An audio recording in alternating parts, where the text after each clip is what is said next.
নমস্কার, আমি বিধান। Welcome to Bengal fusion, the rhythm of life.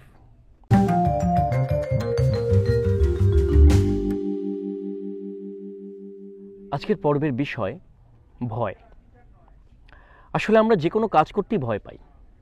সত্যি কথা বলতে, এই যে আমি যেখানটায় ঠিক দাঁড়িয়ে আছি, একটা খাঁড়াই সিঁড়ি আর তার নিচে একটা গভীর পুল, একটু ভয় ভয় করে যে কি জানি বাবা, পড়ে যাব না তো, কিংবা শুটিংটা করতে করতে পিছিয়ে দুম করে উল্টে পড়বো না তো। এই ভয়টা একরকম, এই ভয়টা থাকবেই। কিন্তু আরেক রকম ভয় আমাদের মধ্যে কাজ করে, যে ভয়টা অর্থহীন। তাহলে ভয় ক প্রকার? দুটো। একটা ভয় হচ্ছে ফিজিক্যাল ভয়, একটা ভয় সাইকোলজিক্যাল ভয়।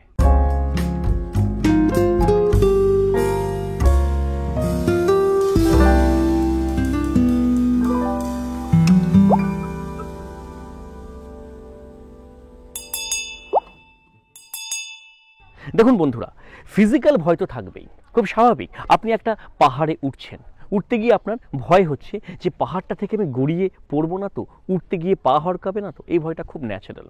এই ভয়টা না থাকলে আপনার তো পাহাড়ে ওঠাটাই হবে না, কিংবা অবধারিত আপনার মৃত্যু হবে। এই ভয়টা নিয়ে কিন্তু ভাববার নয়। ভয়টা হচ্ছে সাইকোলজিক্যাল ভয়। কীরকম? দেখবেন অনেকে স্টেজে উঠে কথা বলতে ভয় পায়।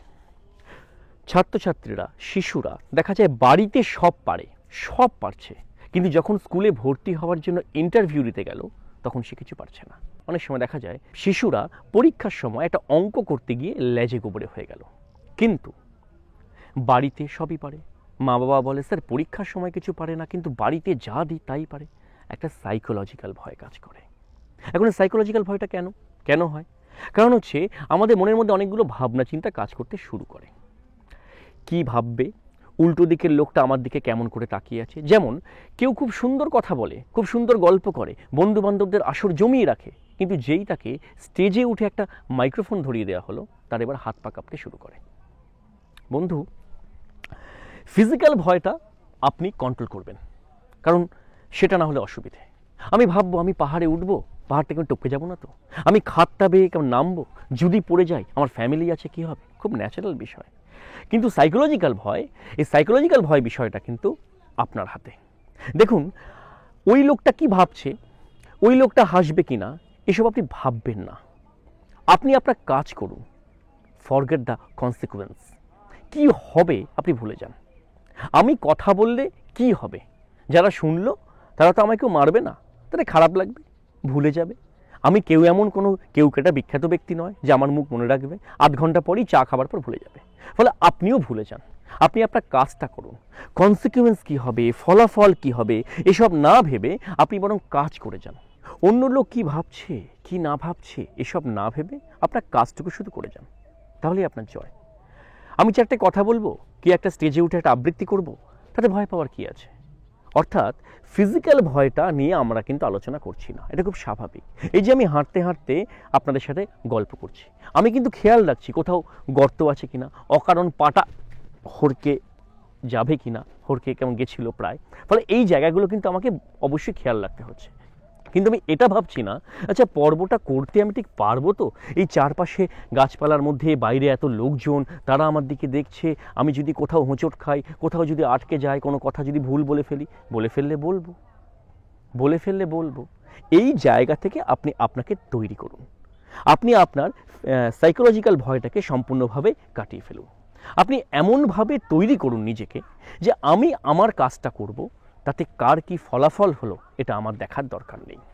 কারণ মানুষ ভয় পায় আসলে সব থেকে বেশি নিজেকে, আর এই নিজেকে ভয় পাই বলেই আমরা আমাদেরকে গুটিয়ে রাখি। আপনি মেলে দিন, ঠিক যেভাবে এই বিরাট প্রকৃতির মধ্যে অরণ্য তাকে মেলে দিয়েছে, সেভাবে মেলে দিন। কেন আজকে এই পর্বটা করলাম, কি দেখে এই পর্বটা মাথায় এলো, ভেবে দেখুন। চারপাশে এত অরণ্য, সব জায়গায় সজীবতা নেই, সব জায়গায় শ্যামলতা নেই, মাটির নিচে জল নেই, তাও একটা রুখা সুখা লাল জমিতে একটা গাছ কি বিশালভাবে বেড়ে উঠেছে। তাহলে সে ভয় পায়নি তার মতো করে বেড়ে উঠতে, সে তার মতো করে লড়াই করেছে, চেষ্টা করেছে, বাঁচলে বাঁচব, মরলে মরব। সে কিন্তু বিশাল বড় বৃক্ষ হয়ে আর ছায়া দিচ্ছে ঠিক আমার মাথার উপরে। আজ তাই দেখতে দেখতেই মনে হলো, একটা কার্নিশের গায়েও তো একটা বট গাছ বেড়ে ওঠে, যেখানে মাটি নেই, যেখানে জল নেই, যেখানে সার নেই, যেখানে কিচ্ছু নেই।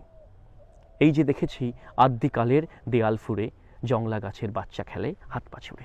তার আদ্যিকালের দেয়াল ফুঁড়ে যদি একটা জংলা গাছের বাচ্চা ধীরে ধীরে বৃক্ষ হয়ে উঠতে পারে, তাহলে আমি আপনি পারবো না কেন? সাইকোলজিক্যাল ভয় আসলে এক জাতীয় মানসিক দুর্বলতা। আত্মবিশ্বাস গড়ে তুলুন নিজেকে, বলুন আই অ্যাম দ্য চ্যাম্প। আবার ফিরে আসবো আপনাদের সামনে, আমার সমস্ত চ্যাম্পিয়ন দর্শক বন্ধুদের সামনে। বেঙ্গল ফিউশনের পক্ষ থেকে আজকে এখানেই বিদায়। লাইক, কমেন্ট, শেয়ার করুন আমাদের এই পর্ব। যদি আপনাদের ভালো লেগে থাকে তাহলে সবার মধ্যে ছড়িয়ে দিন।